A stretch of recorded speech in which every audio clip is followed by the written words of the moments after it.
जय जोहार मेरे छत्तीसगढ़ के साथियों को और अभ्यर्थियों को। मैं हूँ विनीता और इस वीडियो में हम छत्तीसगढ़ी भाषा के जो कुछ टॉपिक्स बच गए थे, संज्ञा, सर्वनाम, विशेषण, क्रिया, ये सारे कारक वगैरह, तो उसमें से भी हमने सारे जितने भी पीवाईक्यूज थे वो सारे मैंने इस वीडियो में ऐड कर दिए हैं। और कुछ कुछ प्रश्न हैं जो रिपीट हो चुके हैं, उनको मैंने ऐड नहीं किया है। बाकी मैं बताती चलूंगी कि कौन कौन से प्रश्न रिपीट हुए हैं। तो इसमें सारे पीवाईक्यूज का मिश्रण है ये वीडियो। तो चलिए आज हम अ, पहले प्रश्न से शुरुआत करते हैं। आज का हमारा पहला प्रश्न है, यह हमारा भाग 3 है, ठीक है। इसके पहले मैंने भाग 1 भाग 2 भी करवाया हुआ है। अगर आपने नहीं देखा है तो डिस्क्रिप्शन में मैं लिंक दे दूंगी, आप वहां पे जा करके देख लीजिएगा। चलिए, हमारा पहला प्रश्न है आज का, निम्नलिखित में से कौन सा शब्द संबंध दर्शाने वाला सर्वनाम नहीं है? तो संबंध दर्शाने वाला सर्वनाम नहीं है पूछा गया है, तो यहाँ पे इसका उत्तर हो जाएगा कौन मन।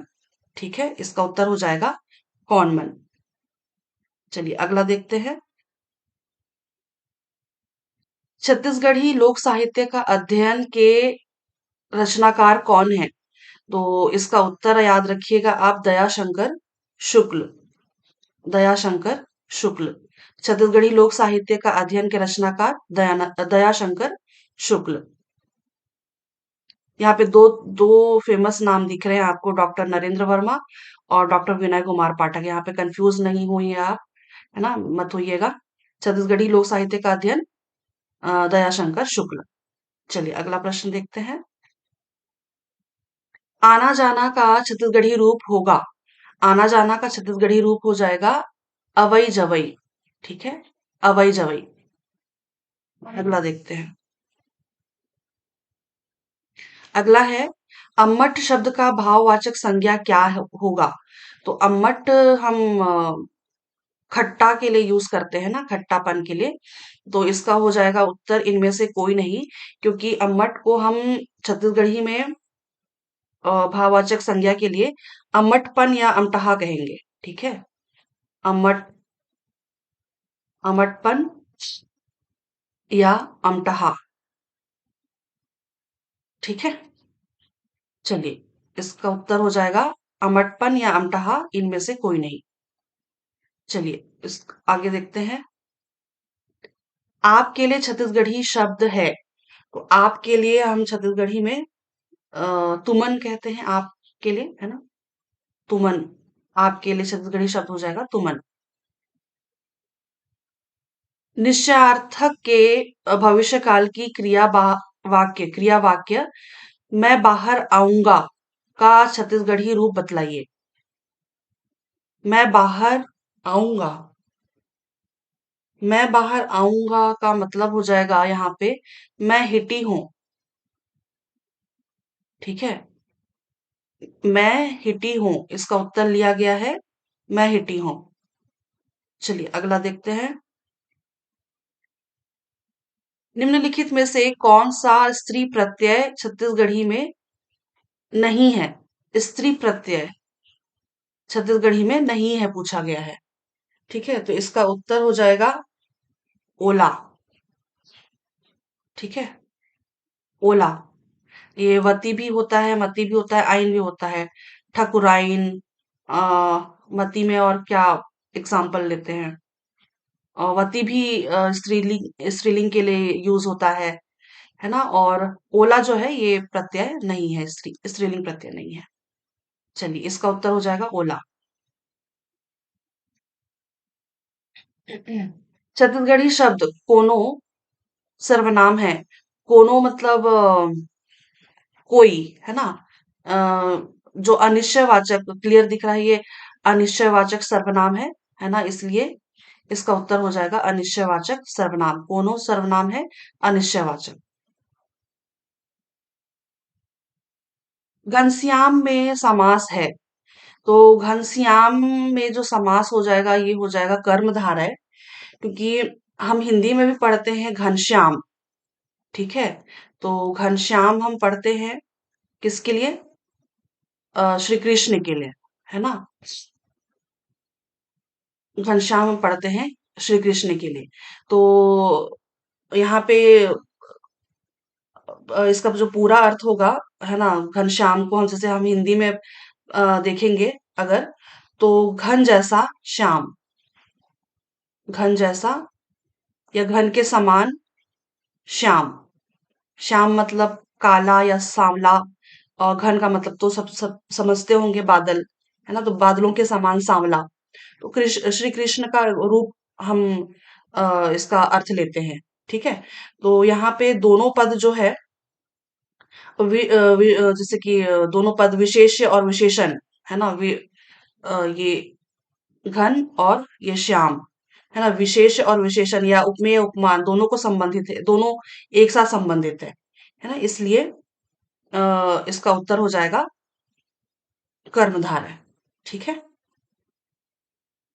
दोनों की विशेषता बता रहा है, दोनों का समान अर्थ है, और किसी एक का अ, किसी एक पर्टिकुलरली एक अम, किसी का अर्थ निकाल रहा है ना, घनश्याम, इसीलिए इसका उत्तर हो जाएगा कर्मधारय।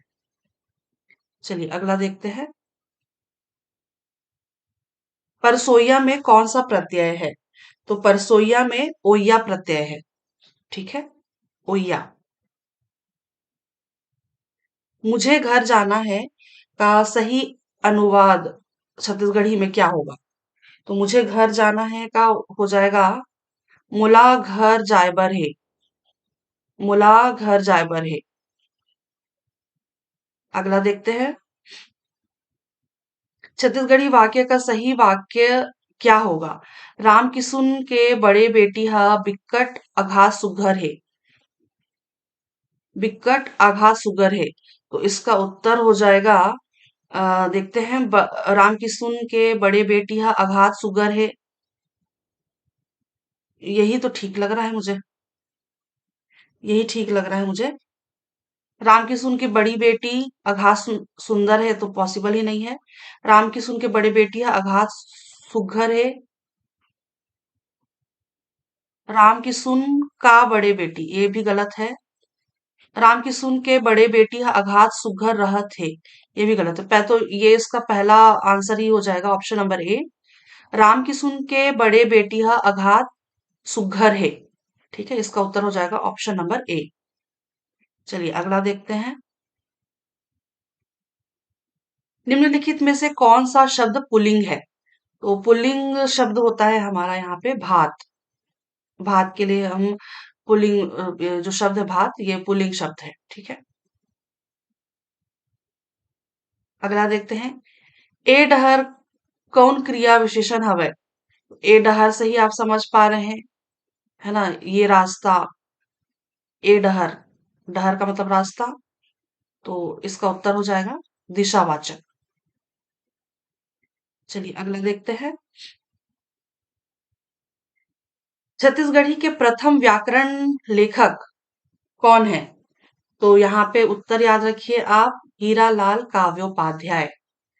यहाँ पे भी आप कंफ्यूज मत होइएगा, क्योंकि यहाँ पे डॉक्टर हीरालाल शुक्ल का भी नाम दिया हुआ है। उत्तर याद रखिएगा, हीरालाल काव्योपाध्याय, प्रथम व्याकरण लेखक। ठीक है। चलिए अगला देखते हैं। निम्नांकित शब्दों में जिनमें अन उपसर्ग नहीं है वह है। तो अनगिन भी, अनगिन भी है, अनबन भी है, अनरसा भी है। अंत्य जो है ये नहीं है उपसर्ग। अंत्य का मतलब होता है जी,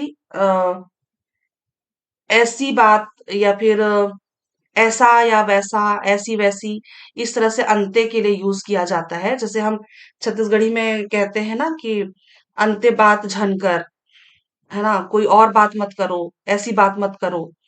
तो अंत्य जो है इसमें कोई उपसर्ग नहीं है।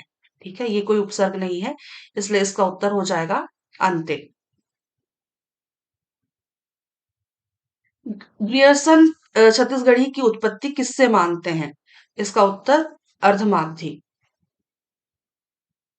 अगला देखते हैं। दांत दिखाने वाला के लिए छत्तीसगढ़ी शब्द, तो इसका उत्तर दातनीपुर। ठीक है, दातनीपुर। चलिए अगला देखते हैं।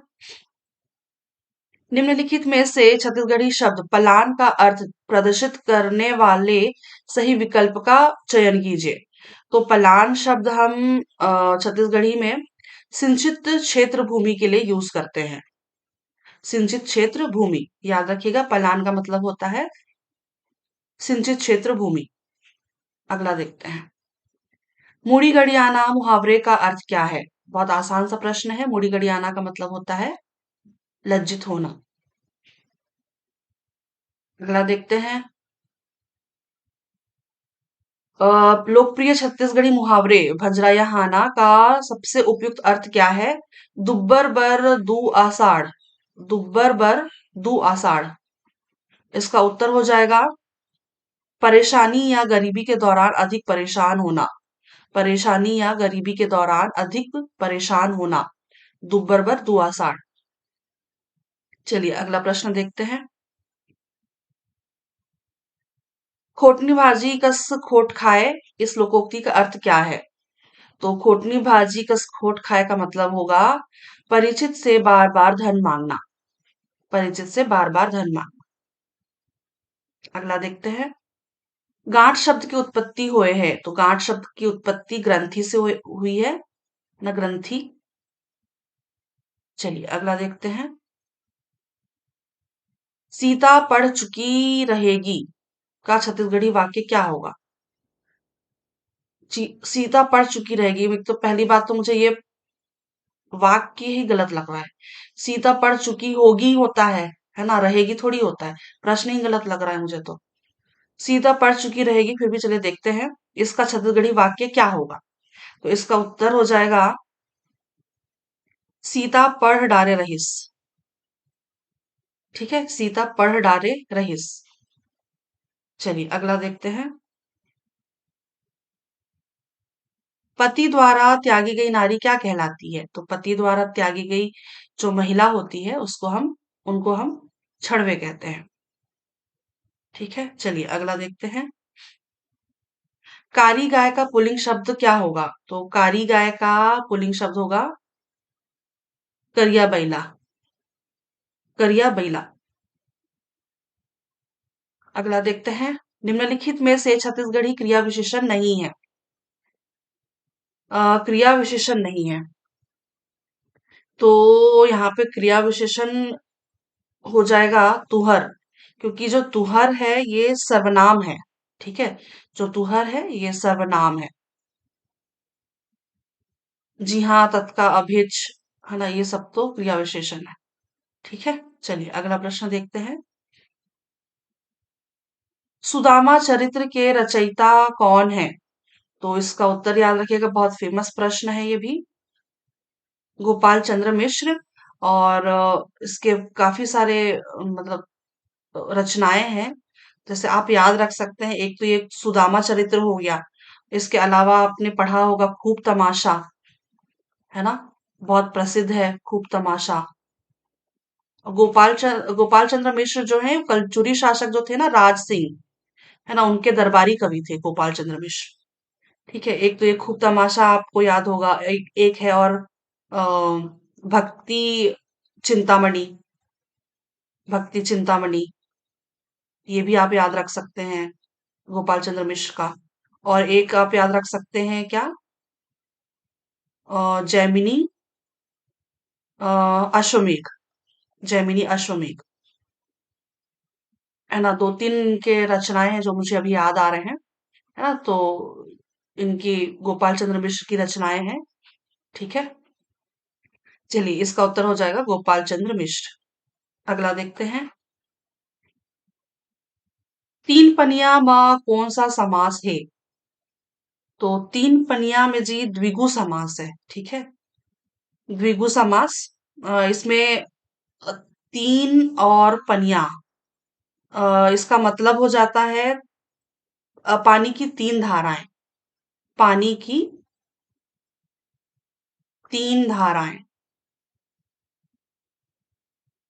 तीन धाराएं, पानी की तीन धाराएं। इसमें जो पहला पद है ना, पहला जो पद है, ये संख्यावाचक विशेषण की तरह कार्य कर रहा है, और दूसरा पद जो है, जो दूसरा पद है, ये पहला पद दूसरे पद के लिए, है ना, संख्या प्रदर्शित कर रहा है ना, ये संख्या प्रदर्शित कर रहा है इसके लिए। ठीक है, तो इसीलिए इसका उत्तर हो जाएगा द्विगु समास। ठीक है, चलिए अगला हम देखते हैं।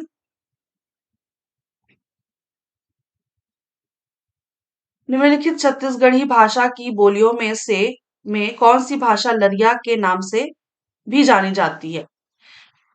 तो लरिया के नाम से जानी जाने वाली जो भाषा है वो है उट्टी, है ना। यहाँ पे उट्टी लिखा हुआ है, आप पढ़ते होंगे, जैसे कि उट्टी से मैं भी थोड़ा सा कंफ्यूज हुई थी।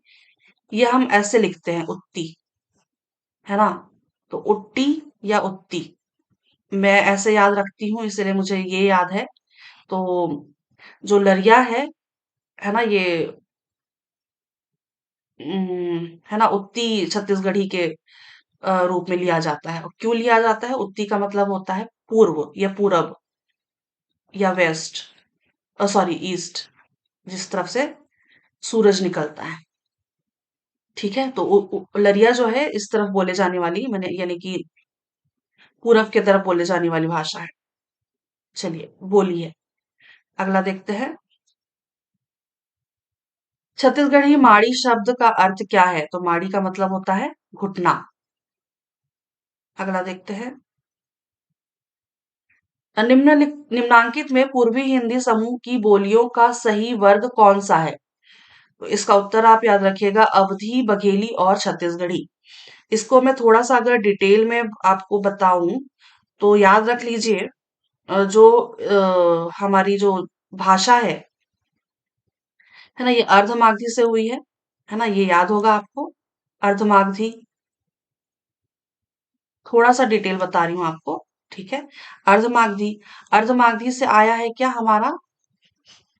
पूर्वी हिंदी, पूर्वी हिंदी। ठीक है, और पूर्वी हिंदी से हमारे लिए तीन बोलियां निकल के आती हैं, तीन भाषाएं निकल के आती हैं। एक तो हमारी हो जाती है अवधी, ठीक है, और एक होती है बघेली, और एक होती है छत्तीसगढ़ी। ठीक है, तो ये पूर्वी हिंदी से अवधी, बघेली और छत्तीसगढ़ी। ठीक है, तो इसका उत्तर हो जाएगा अवधी, बघेली, छत्तीसगढ़ी। चलिए अगला देखते हैं हम। पेट बोजना कौन समास के उदाहरण है? तो पेट भोजना जी कर्मधारय समास है। पेट भोजना का मतलब होता है पेट भरना, है ना, खाना खाना, पेट भरना। तो यहाँ पे जो हो जाएगा, यहाँ पे लिख देती हूँ मैं, पेट भरना, या पेट को भरना कह सकते हैं, है ना, पेट को भरना, भरना। तो कर्मधारय में इसका उत्तर हो जाएगा कर्मधारय, पेट को भरना। जैसे कि आप याद रखते होंगे, कर वो कारक चिन्ह याद होगा आपको हिंदी में, कर्ता ने कर्म को, है ना, इस तरह से मैंने हिंदी में पढ़ा है, कर्ता ने कर्म को करण से, है ना। तो पेट को भरना यानी कि कर्मधारय। ठीक है, तो इसको छत्तीसगढ़ी में कैसे बोलेंगे? पेटला बोझना। ठीक है, पेटला, यहाँ पे ला हो जाएगा छत्तीसगढ़ी में, पेटला बोझना। ठीक है, तो इसका उत्तर, है ना, जैसे कि यहाँ पे पेटला बोझना जो है, बोझना जो होगा यहाँ पे, बोझना जो ये क्रिया है ना, क्रिया है, क्रिया का विशेषण है, और ये क्या, पेट को स्पष्ट कर रहा है ना, पेट को स्पष्ट कर रहा है। तो इसीलिए पेटला बोझना कर्मधारय समास। चलिए अगला देखते हैं। 3 घंटे से पानी बरस रहा था के लिए छत्तीसगढ़ी में उपयुक्त वाक्य है। 3 घंटे से पानी बरस रहा था, छत्तीसगढ़ी में उपयुक्त शब्द, चलिए देखते हैं एक बार। 3 घंटे से पानी बरस ही गलत है। 3 घंटा ले पानी बरसत रहिस, ये सही लग रहा है। 3 घंटा ले पानी बरसत है, नहीं। 3 घंटा ले पानी बरसत रहितिस, ये भी गलत है। इसका उत्तर हो जाएगा 3 घंटा ले पानी बरसत रहिस। ठीक। चलिए अगला देखते हैं।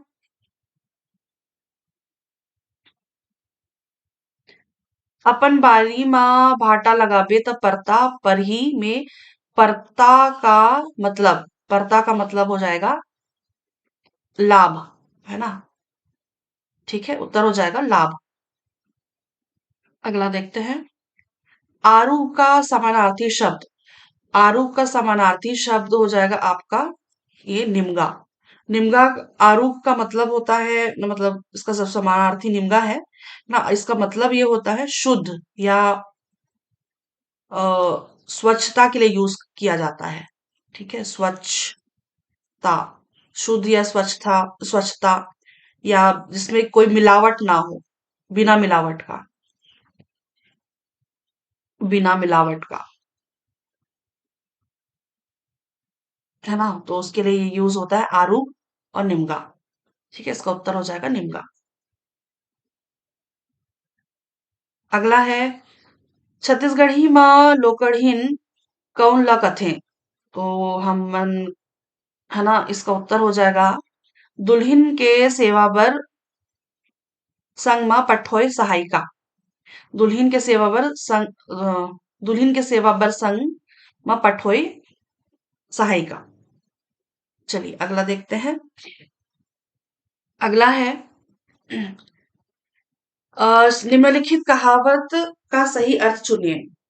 सैगोन हा कतको सरजाही, एक पाचर के काम देबे करही। तो इसका उत्तर याद रखिएगा।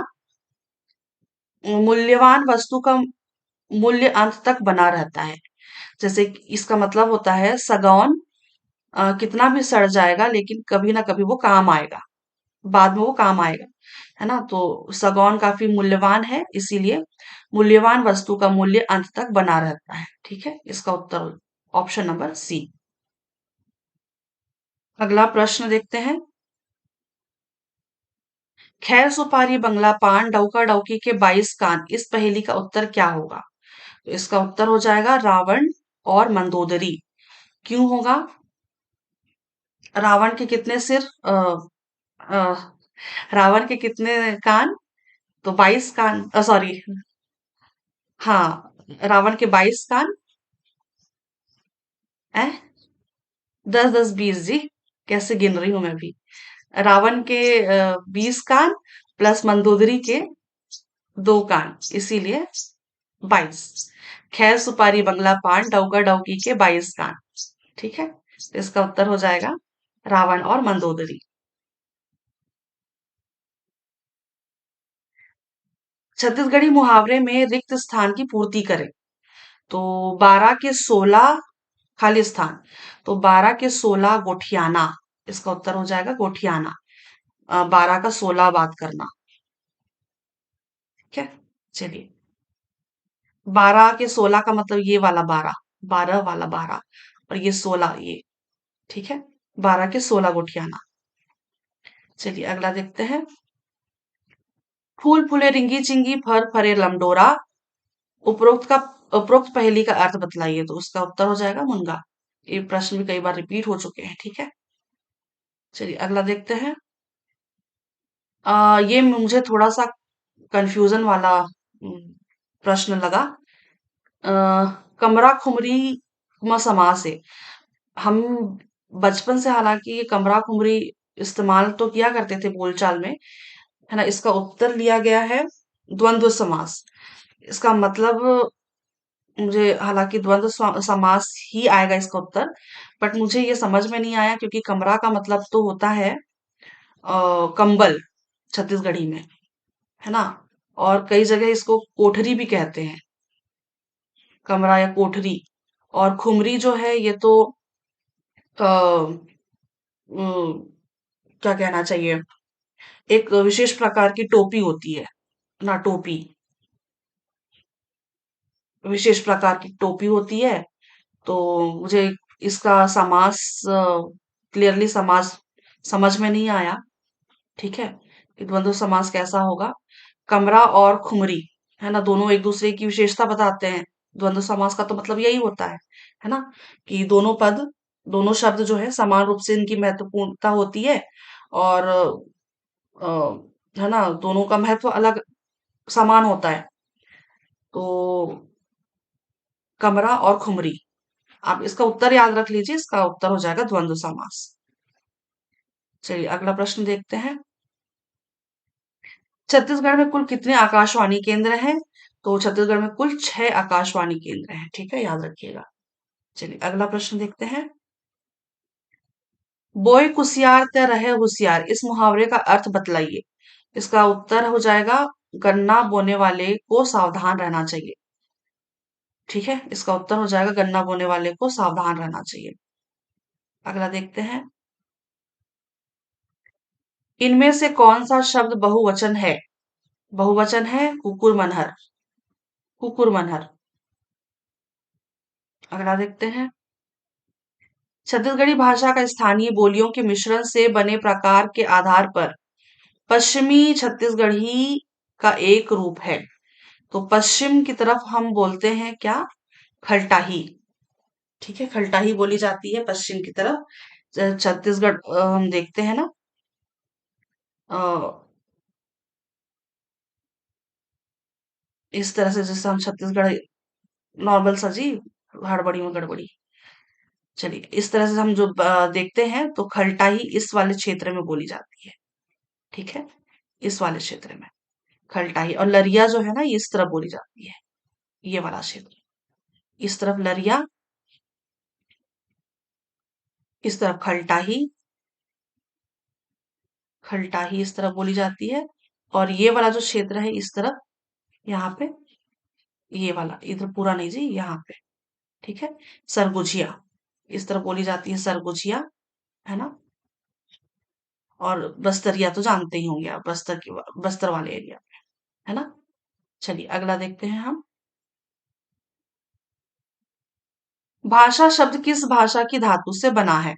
तो भाषा शब्द जो है ये संस्कृत की भाष धातु से बना है। ठीक है, चलिए अगला देखते हैं। छत्तीसगढ़ी ओंगना शब्द का प्रयोग होता है। तो ओंगना का मतलब होता है गाड़ी में तेल डालने के लिए। गाड़ी में तेल डालने के लिए। अगला देखते हैं। सुकवा का अर्थ है, सुकवा का अर्थ होता है शुक्र तारा। शुक्र तारा। अगला देखते हैं। छत्तीसगढ़ी रुख शब्द के तत्सम है। तो छत्तीसगढ़ी रुख का मतलब होता है पेड़, है ना, और इसका तत्सम क्या हो जाएगा? पेड़ का वृक्ष। ठीक है, चलिए अगला देखते हैं। छत्तीसगढ़ी लोकोक्ति के रिक्त स्थान की पूर्ति कीजिए। राजा नल्ला विपत परिस तो भूंजे मछली खालिस्तान में कुदिस। तो इसका उत्तर हो जाएगा दहरा में कुदिस। दहरा में कुदिस। ओ हर दिन भर काम करत रहिस में दिन भर क्या है? तो दिन भर क्रिया विशेषण है।